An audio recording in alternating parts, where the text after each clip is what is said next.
Now, welcome back to a special panel on Energizing the Future, powered by Tenaga Nasional. Joining us is Dr. Muhammad Fadzil, Head of Strategy and Sustainability at Tenaga Nasional, and Alizan Mahadi, Senior Director of Research at ISIS Malaysia. Just talk about the energy crisis and the war in Ukraine. Now, it's rolled back. Do you think it's rolled back renewable energy as a priority for governments around the world? I mean, even the Financial Times has asked this pertinent question. But what do you think, Dr. Fadzil? Xiaoning, if you look at the energy transition itself, it is actually a journey. But along the way, there's the carbon emission reduction intensity that we are targeting, as well as in terms of RE as one of the options. And similarly for Tenaga Nasional, we have made that aspiration towards net zero aspiration, and by 2035 in terms of reducing our carbon intensity and reducing our coal. Sustainability, energy transition is coming and we have to address. Now, Alizan, I want to follow up on what we were talking about, and that's related to carbon pricing, carbon tax, carbon credits. I think they're all somewhat interconnected.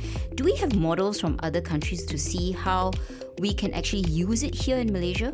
I do believe carbon pricing in general, which includes carbon tax, carbon trade, is internationally proven to be the most effective means for reducing emissions. And the reason, as I mentioned here, is because it puts a price on carbon itself. The challenge of climate change is a market failure. There are certain damages, economic losses as a result, as a consequence of climate change, but no one is paying that. You see, if you produce a ton of CO2, you're not paying for the economic damages that occur. Remember, in Malaysia, we've just faced severe flooding, for example, and the price you put on carbon should be somewhat of an estimate based on the estimate of the losses, of the damages that occur for 1 ton of carbon. So setting the price is very important to at least have an estimate of those damages.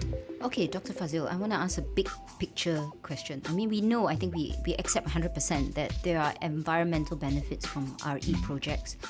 But do we know whether it addresses some of the structural issues that we face in Malaysia, like premature deindustrialization? But our pace of growth has declined.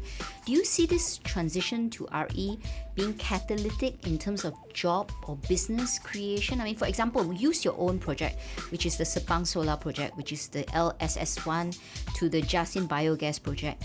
Can you quantify the benefits? I think definitely we can see that the job creation coming from the RE industry. So there is an ecosystem that creates jobs for the RE industry in general. And that's why in Malaysia, they have already an association of PV Manufacturer Association. That's number one. And secondly, even the industry also, they have the Malaysia PV Industry Association. We can also tap in terms of the business creation and opportunity to other countries within this region.